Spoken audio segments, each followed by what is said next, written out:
Ginaduso ni Iloilo Provincial Governor Arthur Defensor Jr. ang pagpatukod sa mga operation centers sa tanan nga mga ports of entry sa probinsya sang Iloilo. Iniagod nga mas mamonitor kag mapungga ang pagsulod sa mga illegal nga droga sa probinsya nga halos 100% nga drug cleared na. Sa interview sang Bomba Radio kay Governor Defensor, iyagin pahayag nga aprobado na sang Provincial Peace and Order Council o PPOC kag sang Regional Peace and Order Council RPOC ang proposal kung sa diin nagahatag ini sang otoridad sa Iloilo Provincial Government nga magahatag sang pondo kag manpower para sa nasambit nga operation center. Suno pa sa iya nga ang drug trafficking sa Iloilo ang ginagmay lang hindi isa ka organisado nga mga grupo, gani mabudlay mamonitor kag tapnaon.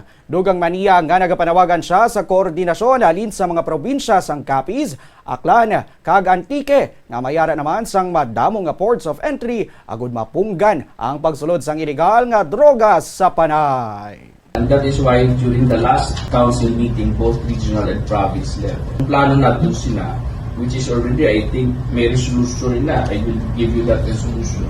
That we will plug the holes. Di na sila nag-argue.